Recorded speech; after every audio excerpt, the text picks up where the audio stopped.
আজকে আমাদের ৮ নং ক্লাস শুরু হচ্ছে। ৮ নং ক্লাসের আলোচ্য বিষয় হলো প্রেজেন্ট কন্টিনিউয়াস টেন্স, অর্থাৎ চলমান বর্তমানকাল। আরবিতে বলা হয় ইসবাত ফেইলে মুজারে ইস্তিমরারি মারুফ। কাকে বলা হয় প্রেজেন্ট কন্টিনিউয়াস টেন্স? উত্তর হলো বর্তমানকালে কোনো কাজ চলতেছে বোঝালে তাকে প্রেজেন্ট কন্টিনিউয়াস টেন্স বলে। চলতেছে মানে তারা ভাত খাইতেছে বা তারা ভাত খাচ্ছে। আমি পড়তেছি বা আমি পড়ছি, এরকম যে চলমান বোঝায় ওইগুলোই হলো প্রেজেন্ট কন্টিনিউয়াস টেন্স। আর প্রেজেন্ট কন্টিনিউয়াস টেন্সে সর্বপ্রথম সাবজেক্ট বসবে, সাবজেক্টের পরে এম বসবে অথবা ইজ বসবে অথবা আর বসবে। তাহলে সাবজেক্ট বসার পরে এম ইজ আর, তারপরে ভার্ব বসবে, ভার্বটা বি1 হবে, ভি1 হবে। আর ওই ভার্বের সাথেই যুক্ত হয়ে যাবে আইএনজি। তাহলে সর্বপ্রথম সাবজেক্ট, তারপর এম ইজ আর এর কোনো একটি বসবে, তারপর ভি1 এর সাথে আইএনজি বসবে এবং বাক্যটির বাকি অংশ বসে। তাহলে কথা হলো এম কখন হবে, ইজ কখন হবে, আর কখন হবে। এখানে বলা হচ্ছে যে আয়ের পরে এম বসে, ইউ অথবা বহুবচন হলে আর হবে। তাহলে আর কখন হবে? ইউ অথবা বহুবচন হলে আর হবে। তাহলে বাকি রয়েছে কি? ইজ। বাকি সব ক্ষেত্রে ইজ হবে। তাহলে আমরা বুঝতে পারলাম এম হবে আয়ের পরে, আর হবে ইউ এর পরে অথবা বহুবচন যদি সাবজেক্ট হয় তখন আর হবে। আর ইজ কখন হবে? যেখানে এম বসবে না, আর বসবে না, ওইখানেই ইজ বসবে। বা সহজে আমরা বলতে পারি যে থার্ড পারসন সিঙ্গুলার নাম্বারের ক্ষেত্রে ইজ বসবে। স্ট্রাকচার কি? সর্বপ্রথম সাবজেক্ট, সাবজেক্টের পরে এম ইজ আর, এই তিনটের কোনো একটা বসবে। তারপরে ভি1, ভি1 এর সাথেই আইএনজি যুক্ত হবে। তারপর অবজেক্ট বা কমপ্লিমেন্ট, বাকি অংশ আর কি। তাহলে প্র্যাকটিক্যালি আমরা বাক্য দেখি। সর্বপ্রথম আমরা বাংলা খেয়াল করি, আমি কথা বলছি। আমি কথা বলছি অর্থাৎ আমি কথা বলতেছি। তাহলে দেখা যায় কথাটা হলো বর্তমানকাল, আবার দেখা যাচ্ছে চলমান। তাহলে এটার নাম কি হবে? চলমান বর্তমানকাল বা প্রেজেন্ট কন্টিনিউয়াস টেন্স।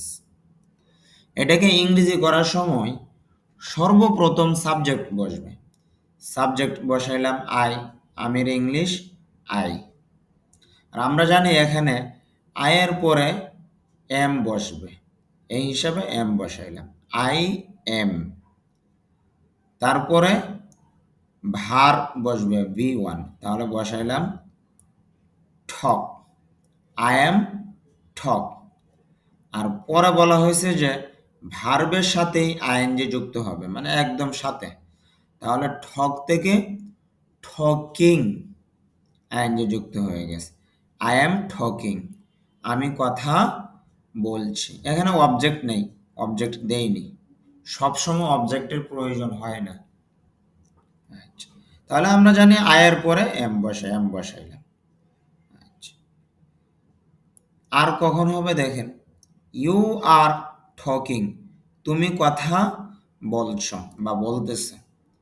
তাহলে ইউর পরে আর বসে, এখানে আমরা এটাও বলতে পারি দে আর টকিং, তারা কথা বলছে। কেন? ইউর পরেও আর হয়, বহুবচন হলেও আর হয়। একটা কি রয়েছে? ইজ, মানে যেখানে এম হবে না, আর হবে না, ওইখানেই ইজ হবে। তাহলে খেয়াল করেন, হি, হি এর পরে কি হতে পারে? হি তো আই না, আই যদি হতো তাহলে এম বসতো। হি শব্দটা তো ইউ হবে না, এটা ইউ না। ইউ যদি হতো, ইউর মতো যদি হতো তাহলে আর হতো।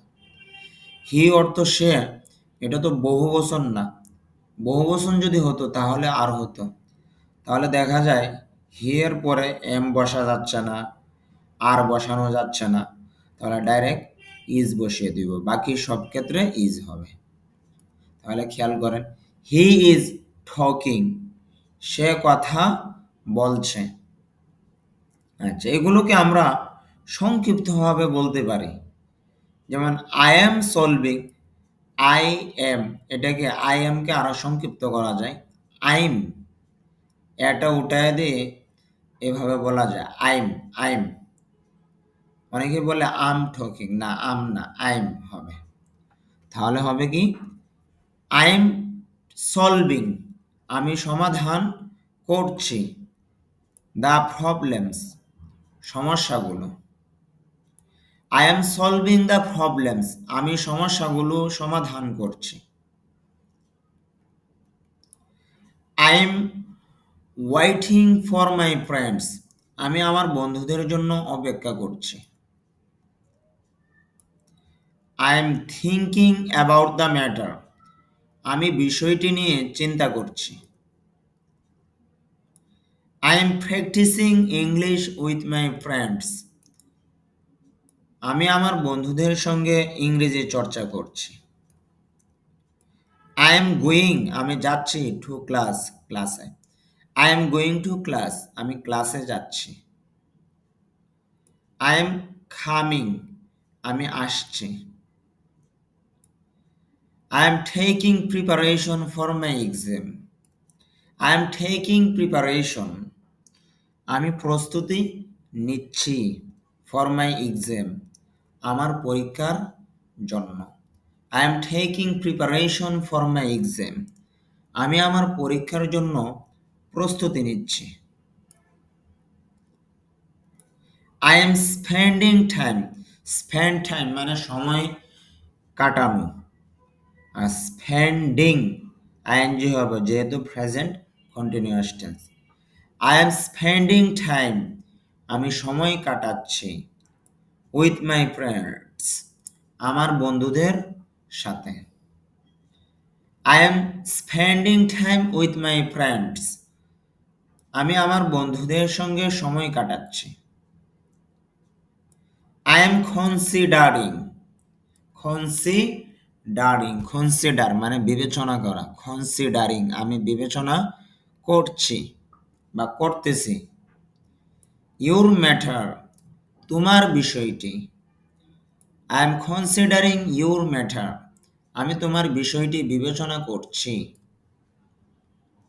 I am collecting, collecting, collecting, collect মানে সংগ্রহ করা, তাহলে আই এম কালেক্টিং, আমি সংগ্রহ করছি। সাম মানে কিছু, সাম বুকস, কিছু বই। I am collecting some books, আমি কিছু বই সংগ্রহ করছি। I am taking,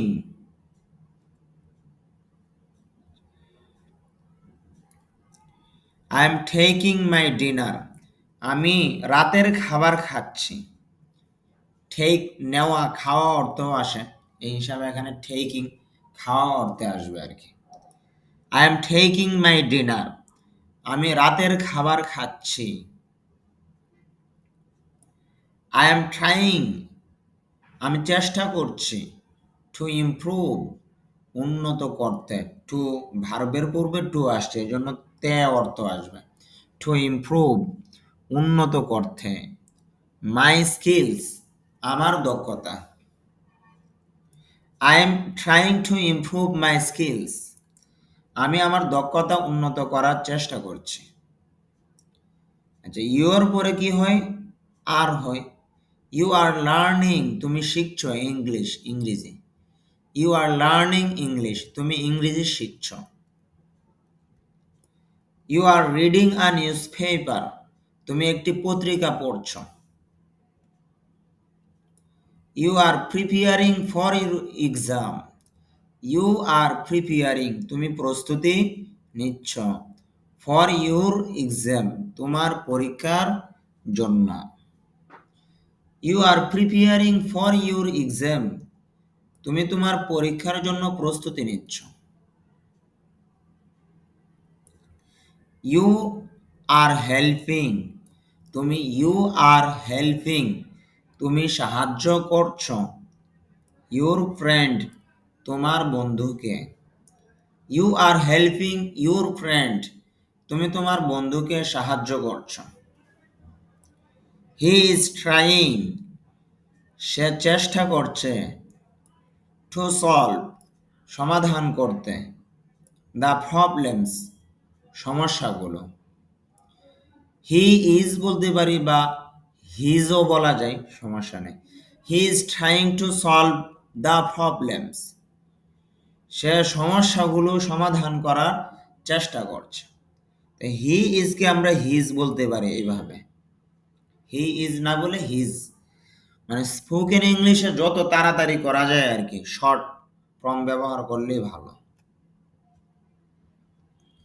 he is trying, সে চেষ্টা করছে। টু পে, পরিশোধ করতে। দ্য বিলস, বিলগুলো। He is trying to pay the bills, সে বিলগুলো পরিশোধ করার চেষ্টা করছে। হি ইজ স্লিপিং নাও, সে এখন ঘুমাচ্ছে। He is getting ready, get ready মানে প্রস্তুত হওয়া আর কি। গেট রেডি, গেট রেডি থেকে getting ready. He is getting ready, সে প্রস্তুতি নিচ্ছে। ফর হিজ অফিস, তার অফিসের জন্য। He is getting ready for his office, সে তার অফিসের জন্য প্রস্তুত হচ্ছে বা প্রস্তুতি নিচ্ছে। হি ইজ ট্রাভেলিং, যদি আমরা এটাকে বলি ট্রাভেল বলি বা ট্রাভেল বলি, তো শুদ্ধ উচ্চারণটা হলো টি আর এ, ট্রে ভে, ভিই ভে, ট্রেভে। তাহলে শব্দটা ছিল ট্রাভেল, ট্রাভেল, ওইখান থেকে আইএনজি যুক্ত হওয়ার কারণে ট্রাভেলিং হয়ে গেছে। হি ইজ ট্রাভেলিং, সে ভ্রমণ করছে। টু ভেরিয়াস প্লেসেস, বিভিন্ন স্থানে। ভেরিয়াস মানে বিভিন্ন। ভেরিয়াস শব্দের অর্থ হলো বিভিন্ন, আর প্লেস শব্দের অর্থ হলো স্থান, আর প্লেসেস মানে অনেক স্থান।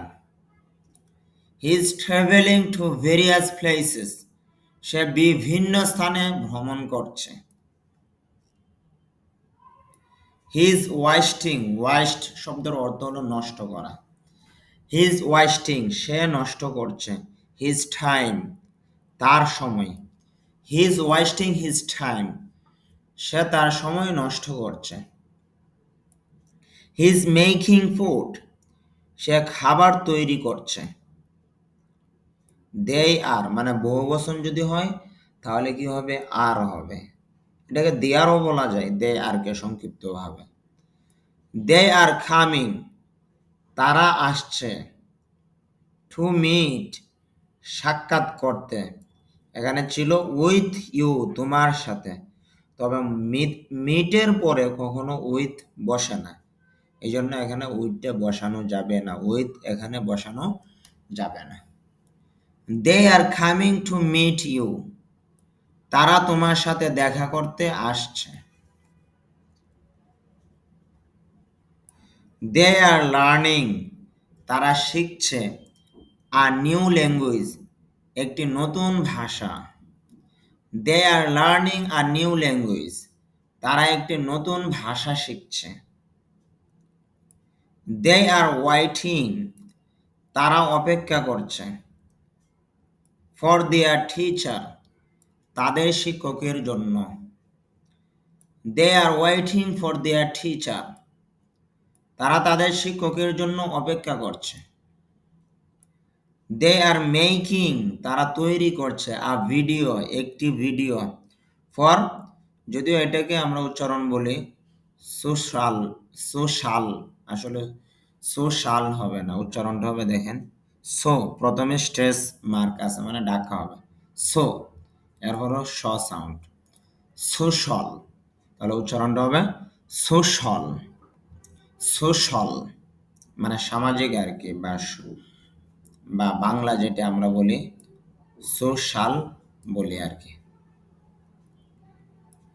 They are making a video for social media. তারা সোশ্যাল মিডিয়ার জন্য একটি ভিডিও তৈরি করছে।